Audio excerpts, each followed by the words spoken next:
মনটা যেন তো ভীষণ খারাপ লাগছে, কারণ আজকে বিজয়া দশমী। তার কারণে প্রচুর মজা করেছি, আর ভালো লাগছে না। মনটা সত্যিই ঘুম থেকে উঠে খুব খারাপ হয়ে গেল। তাও সকলকে জানাই শুভ বিজয়ার আন্তরিক প্রীতি ও শুভেচ্ছা, আর বড়োদেরকে প্রণাম, আর ছোটোদেরকে অনেক ভালোবাসা। তো আজকের ব্লগটা এখান থেকে স্টার্ট করছি। সারা দিন কী করি, আর বিজয়া দশমীর দিন আমরা ভীষণ মজা করি, অবশ্যই দেখতে থাকো। আর পাশে তো থাকবেই, কিন্তু প্রচণ্ড দুঃখ হচ্ছে কার কার আমার মতন ঘুম থেকে উঠেই বিজয়া দশমীর, যেহেতু মা চলে যাবে তাই দুঃখ হয়, অবশ্যই জানাবে। সত্যি খুব খারাপ লাগছে। তো এখন ঘরের কাজ শুরু করব, তোমরা দেখতেই পারবে, দেখতে থাকো। আশা করি ভালো লাগবে, পুরোটা দেখবে, ঠিক আছে? আর দেখলে একটা লাইক করবে। আর ভাবছিলাম পুজোতে তো আর শিউলি ফুল দেওয়া হলো না, প্রত্যেকবার দেই। তা দেখো আজকে দশমীর দিন আমার কাছে প্রথম শিউলি ফুল ফুটেছে, কী যে ভালো লাগছে।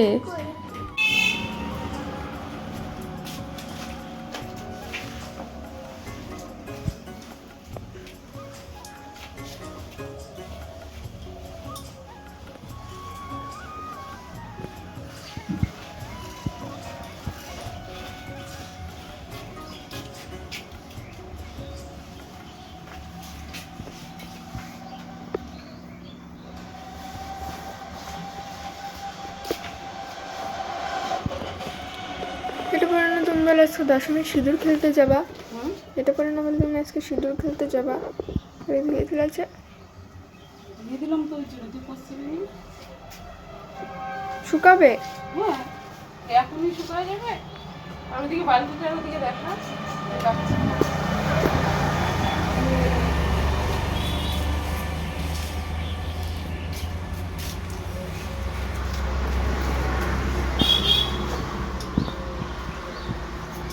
এটা যে লাল ব্লাউজ ভালো লাগবে না?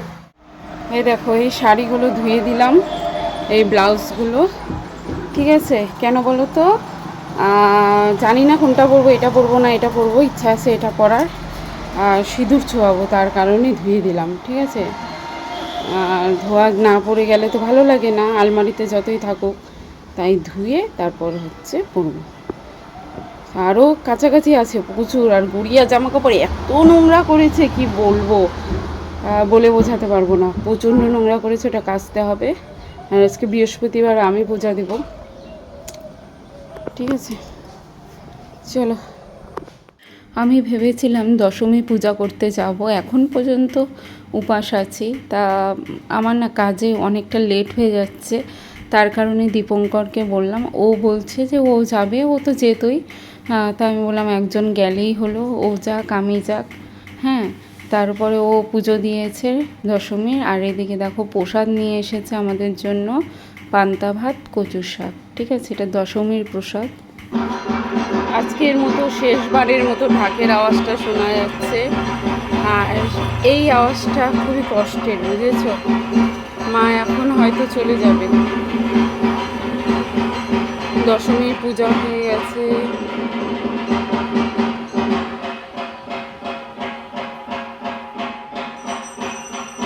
মা সবাইকে ভালো রেখো, সুস্থ রেখো, তুমিও ভালো থেকো, তোমরা সকলে ভালো থেকো। আর এই জগতে যত গরিব মানুষ আছে, অসহায় মানুষ আছে, তারা যাতে ভালো থাকে, এটা একটু দেখো।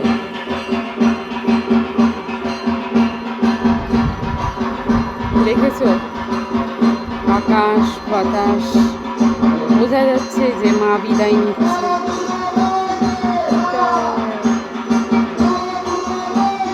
জয়, আবার এসো, আবার এসো, আবার এসো।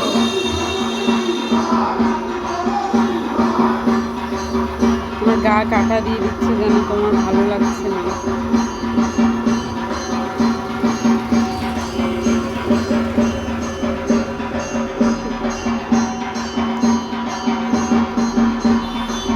এই আওয়াজটা শুনলেই না ভীষণ খারাপ লাগে। মা তুমি আবার এসো, মা ভালো থেকো তুমি, আর সবাইকে ভালো রেখো।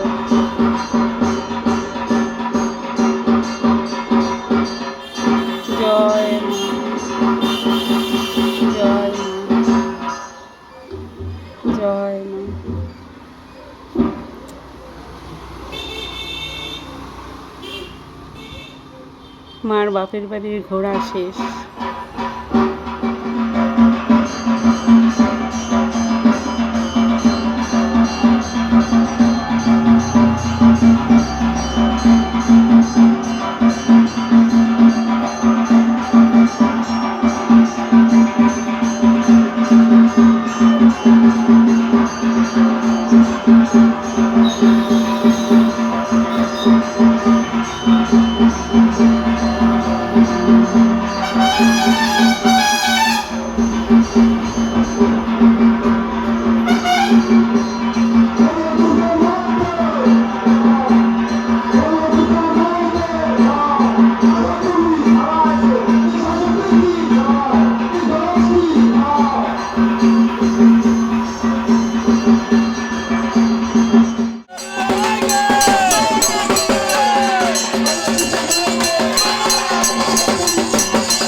এসো সচন্দন বিল্লপত্র পুষ্পাঞ্জলি দক্ষযজ্ঞ বিনাশিন্নই মহাঘোড়া ওই যোগিনী কোটি পরিব্রতা ওই ভদ্রকাল্যই হ্রিং ভগবতী দুর্গা দেব্যৈ নমঃ।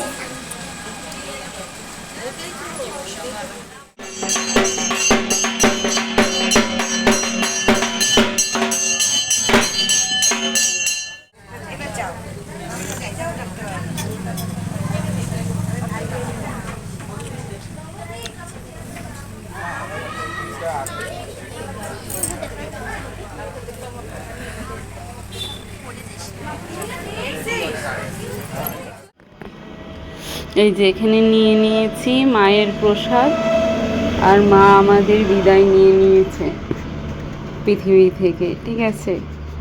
মা যেখানে থাকেন মা চলে গেলেন, আর এদিকে আমি এখন প্রসাদটা খাই।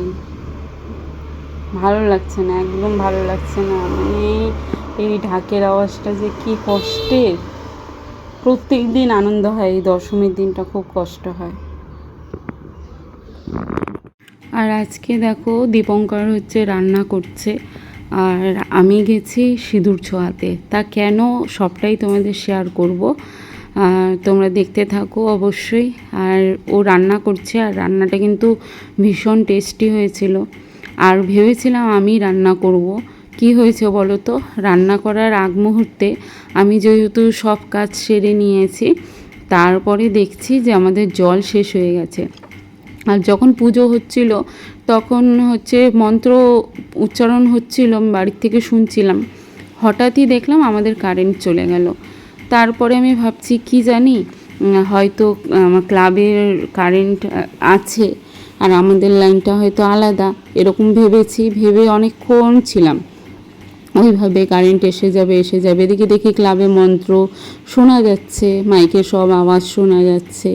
আমি ভাবছি, ওটাই ভাবছি যে হয়তো কোনো জায়গায় কারো কারো বাড়িতে আছে ওদের লাইন আলাদা, আমাদেরটা আলাদা। তা আমাদের যে পাশের বাড়ি আর আমাদের বাড়ির কিন্তু লাইন এক। আমি দেখি যে আমাদের বাড়ি কারেন্ট গেলে ওদেরও যায়। তারপর দুপুর হয়ে গেছে, এদিকে জল নেই, কী অবস্থা, জামা কাপড় কাচতে পারছি না, ঘর মুছতে পারছি না। এদিকে বৃহস্পতিবারের পুজো, তারপরে সিঁদুর খেলতে যাব, আবার একাদশী লেগে যাবে, তাড়াতাড়ি যাব। তার কারণে তাড়াহুড়ো করে কাজ করছিলাম। এদিকে জল শেষ, জল ছাড়া কি কোনো কাজ হয় বলো। তারপরে আমি রান্না করতে পারিনি। আর দাঁড়াও বলছি, এখানে হচ্ছে খাবার খেতে বসে গেছি। দীপঙ্কর হচ্ছে রান্না করেছে, আর আমি কিন্তু সিঁদুর ছুঁয়ে চলেও এসেছি। স্নান করেছি কিভাবে জানো, ও ড্রামে করে ক্লাবের পাশে একটা কল আছে সরকারি, সেখান থেকে আমাকে জল এনে দিয়েছে। তারপর আমি স্নান করেছি, আর কয়েকটা কাপড় ছিল ধুয়েছি। আর তারপরে মানে একটুখানি জল বাঁচিয়ে রেখেছি শুধুমাত্র পুজোটা দেওয়ার জন্য। তা ওটা দিয়ে আমি পুজোর বাসন মেজেছি, পুজো দিয়েছি। তারপরে খেতে বসে গেছি। আর খাওয়া দাওয়া কমপ্লিট হওয়ার পরে মানে আগেই তো কমপ্লেন জানানো হয়েছে, দুপুরেই আমরা জানতে পেরেছি যে শুধু আমাদের কারেন্ট নেই। তারপর ওরা আসার পরে দেখছে যে না, সব কিছুই ঠিক আছে, অনেক চেষ্টা করছে, কিন্তু কারেন্ট কিছুতেই আমাদের বাড়িতে আসছে না। তখন বলছে যে আমাদের কারেন্টের যে লাইনটা, তারটা সেটা নাকি খারাপ হয়ে গেছে, তার কিনে আনতে হবে। তা ও বললো, আমি তখন খেতে বসেছি, তখন আমরা খাচ্ছিলাম, তখন বলছে যে তোমরা নিয়ে আসো। বলছে না, আমরা তো আনি না, এটা আমাদের দায়িত্ব পড়ে না, এটা আপনাদেরকে এনে দিতে হবে। তারপর ও কোনো রকম তাড়াহুড়ো করে ভাতটাও ঠিকভাবে খেতে পারেনি। তারপর তার আনতে তাড়াতাড়ি যাচ্ছে, তবে কারেন্টের অফিসে যারা এসেছিল চলে গেছে। বলল যে তারটা নিয়ে আসেন, তারপরে আমাকে কল করবেন, আমরা চলে আসব। আর ও তার নিয়ে এই যে দেখো তোমাদেরকে দেখাচ্ছি, না আছে কারেন্ট, না আছে কিছু, এভাবে কি কিছু ভালো লাগে? আর আমাদের কথা ছিল সিঁদুর খেলা হয়ে গেলে 4টার পরে আমরা সবাই মিলে গিয়ে ওখানে বসে থাকবো, নাচানাচি করব, ভীষণ মজার করার কথা ছিল। তারপরে ও তার এনে ওনাদেরকে ফোন করছে, ফোন কিছুতেই ধরছে না। তারপর আবার কমপ্লেন জানানো হলো, তারপর অন্য আরেকজনকে পাঠালো, মানে অন্য একটা গাড়ি আসলো, এসে এরাও দেখছে যে কিছুতেই কারেন্ট আসে না। তারপর প্রথমে বললো কি দেখি আগে চেক করি, হয়তো যদি চলে আসে, কিন্তু আমাদের তারটা সত্যিই খারাপ হয়েছিল। আর জানি না তারগুলো কেন এত তাড়াতাড়ি খারাপ হয়ে যায়, কারণ আমাদের 6 বছর হলো নতুন তার নেওয়া হয়েছিল, আর আগে তো যুগ যুগ ধরে মানুষের চলছে, মানে পুরনো যাদের তার আছে তাদের এখনও নষ্ট হয় না, কিন্তু আমাদেরটা 6 বছরেই কেন নষ্ট হয়ে গেল বুঝতে পারলাম না। আর এদিকে দেখো কারেন্টের এইটা ঠিক করছে, কারেন্ট চলে আসবে। আবার আমি যখন সিঁদুর করতে যাব, ছোঁয়াতে যাব মাকে, তার আগে আরেকটা ঘটনা ঘটেছে। কি বলো তো, আমি সব কিছু রেডি করেছি, তখন আমি দেখছি যে পান নেই। তা আমি ভাবছি আমাদের গাছেই তো পান আছে, ওখান থেকে ছিঁড়ে নিয়ে আসি। পানটা ছিঁড়তে গেছি, যেই হাতটা বাড়িয়েছি, দেখে একটা বড় সাপ ওখান দিয়ে বেরিয়ে চলে গেল, জানো তো, সেই ভয় পেয়েছি আমি। আর এদিকে দেখো কারেন্টের লোকগুলো যে এসেছে, এই কদম গাছের গোড়ায় গাড়িটা দাঁড়িয়ে আছে, দেখতে পারছো তোমরা। আর কিছুক্ষণের মধ্যেই হয়তো কারেন্ট চলে আসবে। আর এদিকে দেখো অন্ধকারে বসে আছি সাজুগুজু করার জিনিস নিয়ে, কি করব, খারাপ লাগছে। এখন ঘড়িতে বাজে 6টা, এখন আমার সন্ধ্যা দেওয়াও হয়নি, একদম গুটগুটা অন্ধকার ছিল। আর এখন কারেন্ট আসলো, আর তোমাদের কিচ্ছু শেয়ার করতে পারিনি। আমি যে সিঁদুর ছোঁয়াতে গেলাম, রেডি হলাম, আমার ভীষণ খারাপ লাগছে। আজকের ব্লগটা ভীষণই ভালো বাজে হবে, তবে রাত্রে মজা করব, সেটা শেয়ার করব। আর এখন যাই একটু স্নান করি, না হলে নিজেকে না খুব ক্লান্ত লাগছে, একটুকু ভালো লাগছে না, প্রচণ্ড ক্লান্ত লাগছে। তাই স্নান করে ফ্রেশ হয়ে তারপর রেডি হবো। আজকে শাড়ি পরবো, দেখতে থাকবো। তো দেখো বন্ধুরা, আমি আর সাজলাম না, ঠিক আছে, প্রচণ্ড গরম লাগছে। আজকে যেহেতু দশমী, সবাই একটু নাচানাচি করবে, তাই এই সুতির কুর্তিটাই পরে নিলাম। তো চলো, আর কি দেখাবো, কেমন লাগছে বলবো না, জানি ভালো লাগছে না, তাই হচ্ছে এটা পরে নাচানাচি করবো। এমনি ঘেমে নিয়ে যাবো, সুতির আছে, তাই এটা বললাম। শাড়ি বের করেছিলাম, ওই যে শাড়িটা পরে না, আর আয়নায় যাতে শাড়িটা পরে না আর ভালো লাগছিল না, ঠিক আছে, পাগল পাগল লাগছিল, তাই এটাই বললাম।